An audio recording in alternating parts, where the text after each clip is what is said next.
Boom. We're recording. Alright. So, my fifth lesson, mental illness and self-harm. This would be a lesson that would be aimed at middle school and high school students.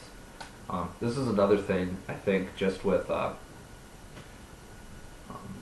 times we grew up in and the times that students are going through right now, self-harm has become a really, a really big problem among students, and I think it's something that students should be aware of, that it's probably happening around them, and just things they can look out for so that they can understand when their friends may need help or when they should seek help.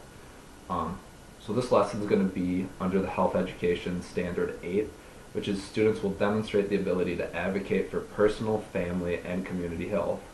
I just thought this was big, this was a big standard for this lesson just because this is for your entire community. I mean, kids can make a huge difference in the lives of their peers, and if this lesson even helped one kid help a peer, I mean, it would be worth it.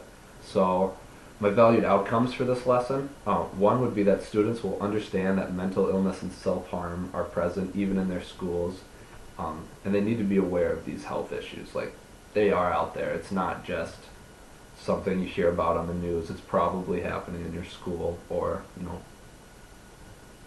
in your community.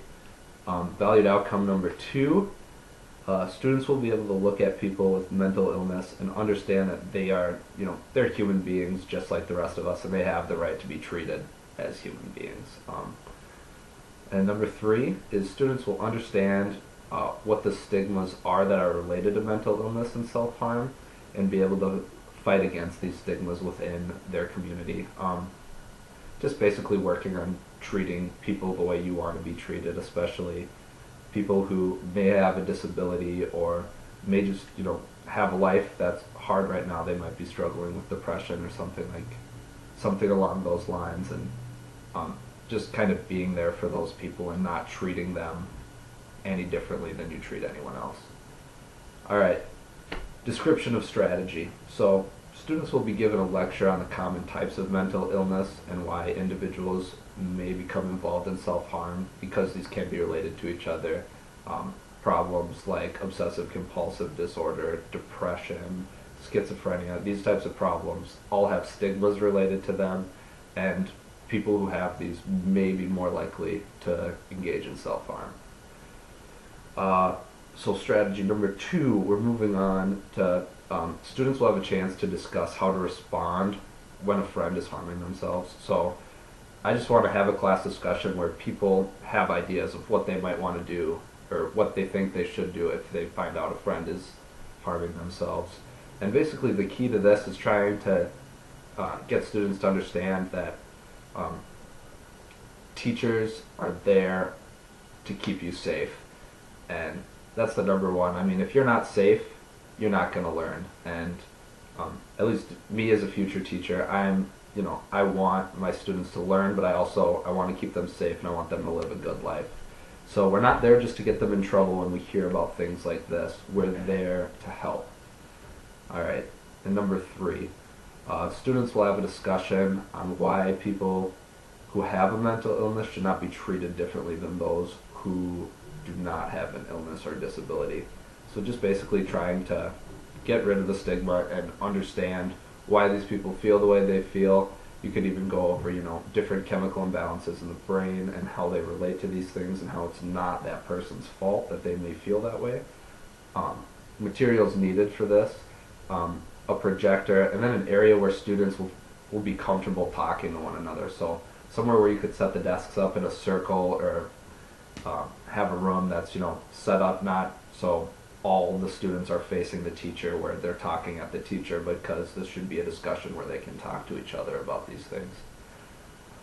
Yep, and then formative evaluation. So level one, students will know common types of mental illness.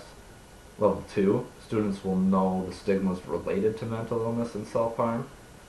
Level three, students will know what tools are available to them if they come across someone who they suspect may have a mental illness or may have engaged in self-harm, so they know, what they can do to help that person or who they can go talk to about it.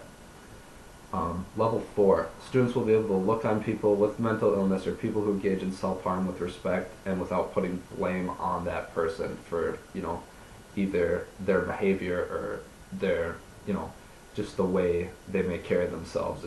It's sad to see that people can be judgmental in those situations, and that's something that I think will be a valuable lesson to teach our youth. All right, points of emphasis moving forward. Basically, the main point of emphasis for this lesson is to help students uh, get rid of stigmas in their school as far as it goes for mental illness and self-harm. Another point of emphasis would be students. Students just need to know that they can help their classmates get through these times, and that teachers are there to help, not just to get them in trouble. Teachers aren't there to be the fun police. So, yeah, that is the end of my 5th lesson. Thank you.